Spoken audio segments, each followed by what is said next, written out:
Few weapons in history compare to modern-day guns. I mean, why would you bring a knife to a gunfight, right? Well, not so fast. You see, before guns, we had swords. And if we're talking swords, truly nothing compares to the scimitar.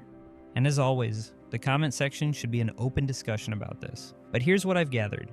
Few edged weapons captivate the imagination like the scimitar, instantly recognizable by its distinctive curved blade. From ancient Persian warriors on horseback to the Ottoman janissaries of the 15th century, the scimitar's sweeping arc has cut through battlefields and left a mark on martial history. But how did a weapon with such a pronounced curve become synonymous with efficiency and lethality across a wide swath of the old world? The answer: the unique geometry of the blade, combined with the fighting styles that evolved around it, made the scimitar both a status symbol and a devastating tool in skilled hands. When people say scimitar, they might be picturing a variety of Middle Eastern or Central Asian curved swords, such as the shamshir, kilij, or talwar. These blades typically share a pronounced curve. The curvature can range from slight to very dramatic, depending on the region and era. A single-edged design. Most scimitars are sharpened on the outside of the curve, though some examples have partial back edges near the tip. A relatively short blade length, often around 70 to 90 centimeters or 28 to 35 inches. Ideal for mounted or close-quarter combat. Historically, some of the earliest curved swords appear in Central Asia and the Middle East, around the 9th to 10th centuries, gradually displacing or supplementing straight-bladed designs like the earlier spada or broadsword in those regions. The scimitar concept then spread, with regional variations: Ottoman kilaj, Persian shamshir, Indian talwar, etc. A curved blade focuses force on a smaller contact area as it slices, enabling deeper cuts with less force. The concave edge pulls the target across the blade as you swing, maximizing cutting potential. This is especially advantageous for mounted warfare. A cavalryman could ride by and use the momentum of both horse and blade to deliver a powerful slash. Although straight swords can thrust effectively, the scimitar's curve excels in fast, sweeping strikes, giving it agility in close quarters. Mounted troops benefit when fighting around a horse's body, needing quick arcs rather than linear thrusts. Many scimitars have a forward-weighted blade, meaning more mass sits near the tip. This design channels kinetic energy into the cut, amplifying each swing's impact. Yet because the blade is often narrow or thins towards the point, overall weight is manageable, allowing fluid wrist movements and wrist snaps that generate vicious slashes. One of the scimitar's enduring images is of a cavalryman thundering across the battlefield, blade raised. Cultures like the Mamluks, Ottomans, and Mongols favored curved swords for mounted tactics. But why? Reach and arc. A curved sword is easier to swing from the saddle without the wielder overextending.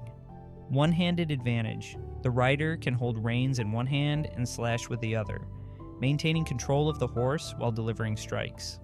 Deflection. The curved surface can help deflect incoming blows or lances better, guiding them away from the rider's body. As a result, armies that heavily utilized cavalry often developed or refined curved swords. Scimitars became prized possessions, passed down through generations, or forged for high-ranking officers. Throughout the Middle East, North Africa, and parts of Asia, carrying a scimitar wasn't just practical, it was symbolic. In places like Persia, modern-day Iran, the shamshir grew to represent chivalry and knightly conduct in local epics. Ottoman janissaries, elite troops, wielded kilij with ornate hilts, signifying imperial might. The scimitar's dramatic silhouette adorned flags, coats of arms, and ceremonial gear, transcending mere battlefield use. Legendary warriors like the Mamluks were known for their curved blades, reinforcing the idea that scimitars in skilled hands could slice through chainmail or unarmored foes with ease. Over centuries, travelers' accounts, artwork, and tales of epic battles elevated these blades in popular imagination.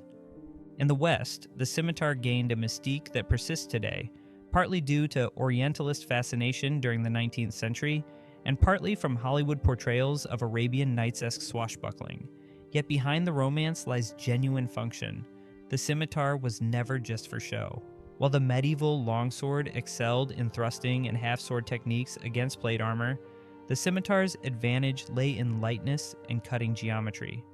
In unarmored or lightly armored contexts, like many Middle Eastern theaters, a curved blade could outperform a heavy straight sword in terms of sheer cutting wounds. Sometimes, compared to the scimitar, the katana also uses a curve but is designed with advanced forging techniques, folded steel, and a different balance point. Katana emphasizes a two-handed grip, while scimitars are typically one-handed with a shield, or in combination with another weapon. Both share an emphasis on slicing, yet their cultural contexts differ wildly. The Dao is another single-edged curved blade from China. Like scimitars, Dao swords favored slashing, used often by cavalry. The scimitar and Dao converge conceptually in form and function, testaments to how different cultures discovered similar solutions for mounted and close-quarter fighting. Although ballistic firearms revolutionized warfare centuries ago, the scimitar's legacy endures. Reenactment groups, historical fencing circles, and collectors hold these blades in high regard. Some modern Middle Eastern martial arts, e.g., Salat variants in Southeast Asia, or Middle Eastern sword traditions, still practice curved sword techniques for cultural and historical preservation. Antique scimitars, especially those with elaborate craftsmanship, like Damascus steel patterns, command high prices in auction houses, reflecting ongoing admiration for this legendary weapon. So, why do many enthusiasts and historians laud scimitars as among the best swords of the ages? A few key takeaways. Optimal for slashing. The curvature and balanced weight distribution yield devastating cuts, especially effective in cavalry rolls. Maneuverability. A relatively short, single-handed format allows swift transitions in chaotic battle or narrow environments. Historical provenance. Empires across Asia, the Middle East, and North Africa used curved blades for centuries with great success, shaping warfare outcomes. Cultural legacy. Associated with martial prestige, exotic imagery, and storied armies, the scimitar has a unique cachet that resonates beyond its battlefield origins. In short, the scimitar's combination of deadly utility and mythic allure cements its place as one of the iconic swords in world history, a pinnacle of edged weapon design suited for both cavalry charges and single combat duels. From the dusty cavalry trails of medieval Persia to Ottoman conquests and beyond, scimitars embodied a highly refined approach to sword making, merging form and function in ways that resonated across continents. Their streamlined, curved blades still capture the imagination, symbolizing power, honor, and daring in countless stories and legends. While not every culture relied on curved swords, those that did left an indelible imprint on military tactics and weapon design.